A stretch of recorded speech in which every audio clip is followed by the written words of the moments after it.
Hello everybody, good morning. This is Burke Lyle here on Burke Lyle Sports Talk, and I want to share a story. And I happened to read about it while coming across The Athletic. So this is written by Stephen Nesbitt. It talks about Gerrit Cole and Trevor Bauer when they were teammates at UCLA. That's what most of the article is about. And right now, obviously Bauer is on the LA Dodgers. Gerrit Cole is on the New York Yankees. And they're both making, I think, right around $75 million combined. I mean, they're both very high paid. They're both two of the, maybe you could argue at times, maybe the two best pitchers in baseball. I mean, Gerrit Cole in 2019 could have won the Cy Young that year. Definitely very dominant in 2018 as well. I think he's gotten close to 300 and above 300 strikeouts numerous times. And Bauer won the Cy Young last year with the Reds, and it's interesting. Cole got I think it was a 9-year, $324 million contract, which evens out to about $36 million a year. Bauer, it's interesting. I think he got 40, maybe 45 somewhere in there, and then an opt out. He has numerous opt outs, and he signed 3 years, $100 million with the Dodgers. So Bauer, it's an interesting strategy. What he's done, he does have opt-outs, he's just trying to, I don't think he'll ever sign a Cole-like contract. I think what he'll do is just keep signing one-year contracts. So who knows how many teams Trevor Bauer will ultimately end up playing for, since if you look at it, Bauer's already played for the Indians, not to mention before that, so D-backs, Indians, Reds, Dodgers, 4 teams, who knows what that total will be, where Cole, Pirates, Astros, Yankees. And it's interesting. Before we get more into college, I felt like Gerrit Cole was a very good pitcher at times on the Pirates, sometimes or good, and then he went to Houston, became a great pitcher, and then those 2 years in Houston earned him his money with the Yankees. So really broke through in Houston. They had stuff that I guess the Pirates couldn't offer him. Bauer, I think, had some good moments in Cleveland. Always knew he was talented. I think he really broke through, I'd say, in 2018, 18 and 19, and then got traded to the Reds, spent about 2 months with them, and then won the Cy Young last year in the COVID-shortened season. And here he is with the LA Dodgers. So Bauer pitching with guys like Kershaw and Buehler, where Gerrit Cole is clearly the ace in New York after being, you could argue, the number 2 guy in Houston to Justin Verlander. And one thing about it is each one of them has never won a World Series yet. Bauer was on the 2016 Indians, was actually, I think they were one of the last teams to actually do this.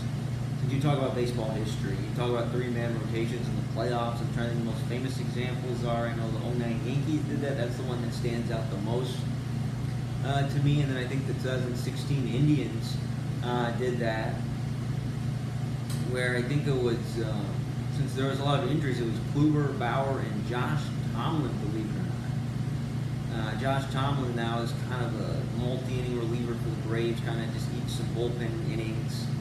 And then Kluber was actually with the Yankees as well. Teammates with both Cole and Bauer. Of course, Kluber's now dealing with injuries, so Kluber's not the same pitcher that he was, say, from 2014 to 2018. Anyways, you have Cole and Bauer. Neither one of them has won a World Series yet. Cole played on some Pirates teams that made it to the playoffs kind of in the middle part of the decade, and then being in Houston, they lost in the LCS, and then obviously in the World Series. Who knows what happens if Cole is indeed healthy, or I'm sorry, not healthy.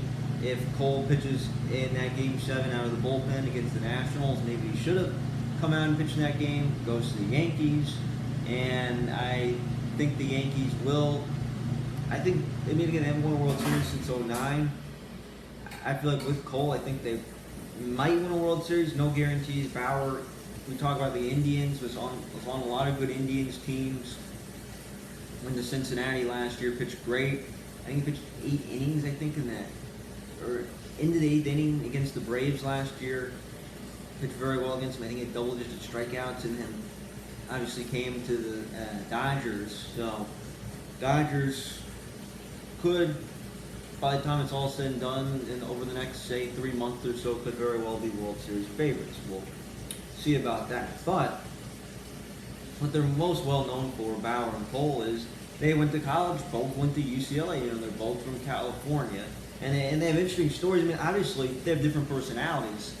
Trevor Bauer, I don't follow him on Twitter. I don't spend a whole lot of time on Twitter myself. The main reason why I'm on Twitter, and I'll just say this right now, is I look at Twitter mostly for sports media information, like announcer schedules, recommend that, following that, various things, follow broadcasters, but I don't follow really individual athletes. But at Bauer, just hearing headlines and seeing stuff, I mean, I looked at his Twitter page today, it's 18,000 tweets. Bauer is very active on Twitter, says controversial things. Cole, I don't know if he's on social media or not.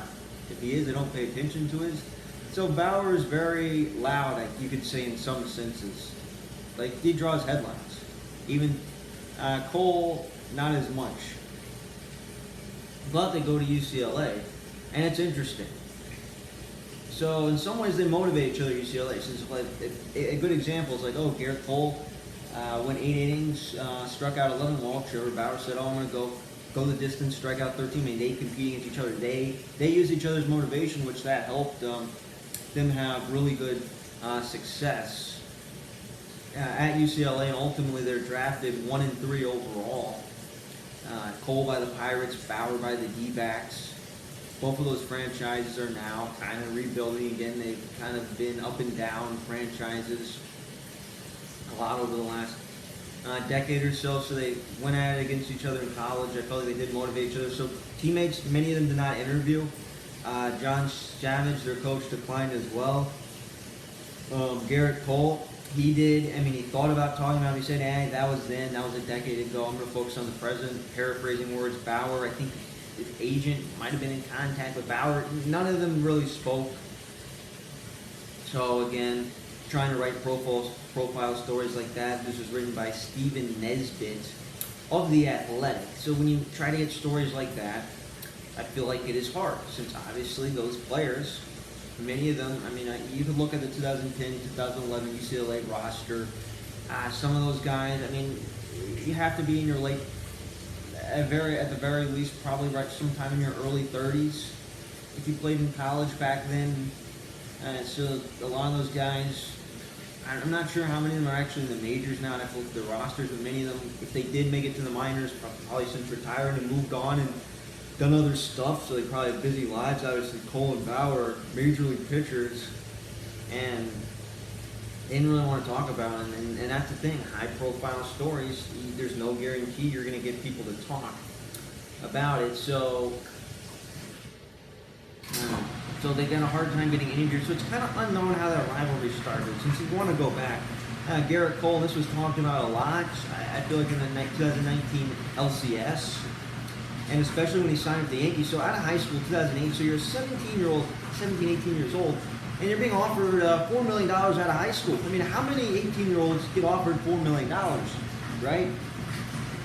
And you're offered that much money to play for the Yankees, which Cole is famous for growing up as a Yankees fan. In fact, I believe he was at Game 6 and maybe even Game 7 of the World Series 2001. Growing up in California, seeing the Yankees play the D-backs, but they offered him $4 million. He basically told his players about the day before, I'm going to go to campus. I'm going to come to school. The players at UCLA obviously thought he was crazy. Well, he told them, in paraphrasing, 3 years later, I'm going to be the first pick and get $10 million. He was the first pick, so very cocky. And when your teammates thought you turned down $4 million to come play with us, then you're going to be the first pick. I mean, there's no guarantee that was going to work out. And then it's interesting with Bauer is he graduated from high school a semester early, and he was not yet 18 in an article. He had a 4.8 GPA, which again, I think he majored in engineering when he was there. The 4.8 GPA, that seems unimaginable. That's about a point higher than the top-notch students. I mean, I don't even know how that's possible to do that well in school. I mean, but so Bauer's a smart guy, obviously. But just reading about Bauer, I think there's this very good Sports Illustrated article about Bauer that I haven't forgotten. It came out about 2 years ago, before the 2019 season. Talks about kind of Bauer and just when he was in school, he just didn't have any friends, right? He was kind of on his own. Yes, he was a hard worker. All he cared about was baseball. That's all he cared about. He didn't have any friends, was kind of on his own, not well liked. Kind of the same thing happened at UCLA. So he graduated a semester early. He's not yet 18 when he arrived on campus. So he's an 18-year-old kid. You arrive on campus. So they're both young kids at the time. And when he should have been in high school, stepped in the college role, he's barely 18 years old. And essentially had his own workouts. And many other guys lifted weights and did their conditioning. This is UCLA. You probably have top-notch trainers, top-notch, just people that help you work out. Bauer kind of had his own thing, so he kind of did flexibility, mobility. He did his own things, and the coach, Savage, told him, hey, you can do this as long as you pitch well. Well, Bauer sure pitched well in UCLA. The stuff he does clearly works, and we'll get more to that later in the story. So anyways, Cole criticized Bauer in front of the team for not following the team's strength program. And again, this is Gerrit Cole, who is a freshman as well, and kind of has been immersed in the team a little bit longer than Bauer. Obviously went through fall ball and things like that. And you're criticized in front of the team. And Bauer, can't say this on air, basically sort of said F you to Gerrit Cole in front of the team. And maybe that's how the rivalry started, since it's not like they were best friends. No, they were not. And whether they're still enemies today, yes, I know they compete against each other.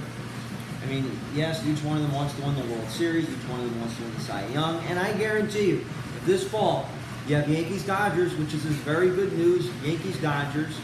By the way, everything is going to be in good shape. There's going to be mass media. There's going to be 50,000 plus at each game.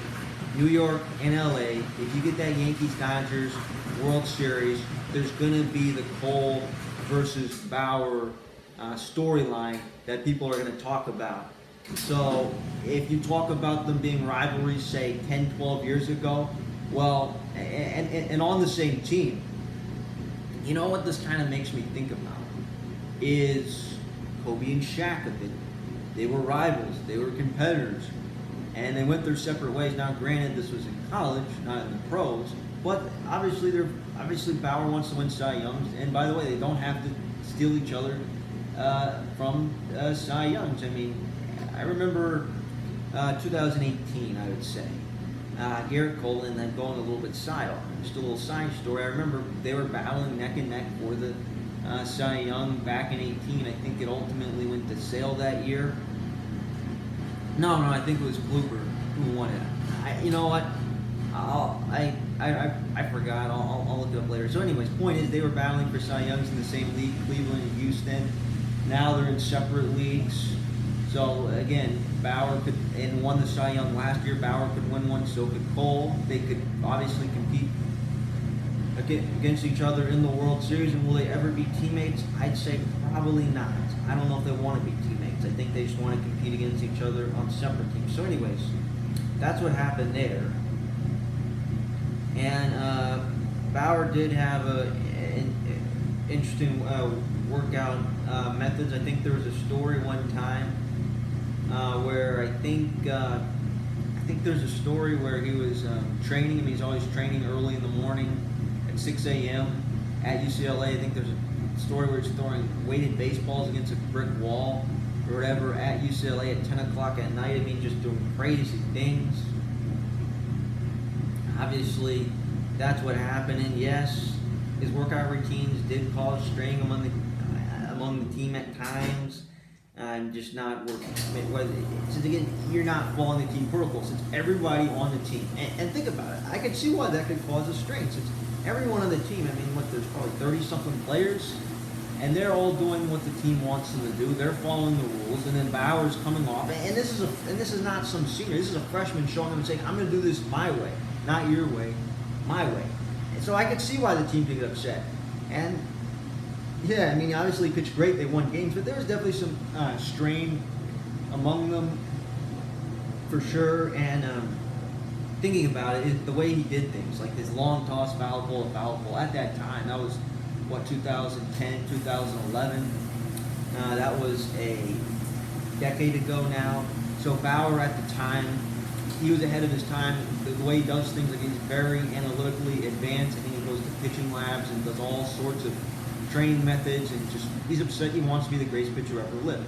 He's obsessed with pitching, and the teams do that a lot more, like analytically heavy, this spin rate, this, that, all the current things that you see teams do now, and all these advanced metrics. Like Bauer was into that stuff before it became a thing, and it worked well. And one thing that was fascinating is watching some highlights in that article. Had some YouTube videos. It's 2010 College World Series where Bauer and Cole. It's amazing how that team did not win it all. I think Bauer would have started that decisive third game against South Carolina if they indeed could have gotten that far, but they didn't. But Bauer, it's interesting, he threw 8 innings, struck out I think 13. Cole I think went 7 innings, and it was fascinating. He threw 135 pitches. And also, more stats, 135 pitches. No one in the big leagues, and that was at a different time and age. I feel like Bauer is kind of old school, since you read box scores and you watch games, where most pitchers, in terms of pitch counts, 100 is a lot. 100 is a lot. 100 is about the max for most pitchers. But the most I see pitchers throwing nowadays is, I'd say, 110, 115, getting close to 120. That's about as high as it gets now. But back then, I think I heard stories of Bauer even pitching into extra innings. I mean, there were no limits back then. I mean, Bauer threw 135 pitches. In the big leagues before, guys used to throw, double-digit complete games, 5, 10 complete games in a year, and it used to happen. And they would throw, 115, 120 something pitches. Now, no one throws that many. Only Bauer does. And Bauer could be more efficient. I feel like he could go deeper into games, but again, Bauer is, I feel like maybe old school, you maybe last of his kind. I don't think you'll see too many old school pitchers like Trevor Bauer anymore, but he threw 15 complete games in college. In the big leagues, he's thrown only 6 complete games.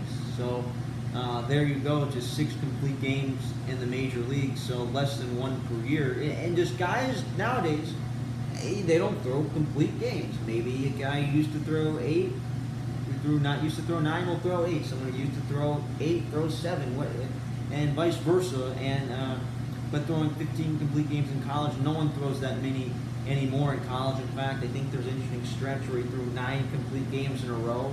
And in college, just unbelievable. I mean, that was, of course, there were no limits, and I'm sure UCLA did not stress that stuff as much. And Bauer, look, he's a great pitcher. He's only 30. If he can pitch, say, 10 more really good years, it'll be interesting to see what he can accomplish before it's all said and done. Same thing with Gerrit, Cole. You wonder if each one of them could be in Cooperstown. It's hard to say. I don't know, but just the rivalry, their competitiveness. When one did well, the other one wanted to do better. I mean, they wanted to be better than one another, and I felt like that healthy rivalry, at least in college. And they still, and how well they get along today, that's a good question. But Bauer and Cole, it's just fascinating how far they've come in the last decade and where they are in the major leagues. So again, this article, I wasn't intending on doing this. I just happened to be looking through The Athletic, and I just wanted to, this is kind of a history article. Just learning about Bauer and Cole, and it's fascinating, and 2 pitchers that are fun to watch, and just hearing those stories, a lot of good stories in this article, very well done. And I just want to say thank you to Stephen Nesbitt of The Athletic for providing me with a good video to share.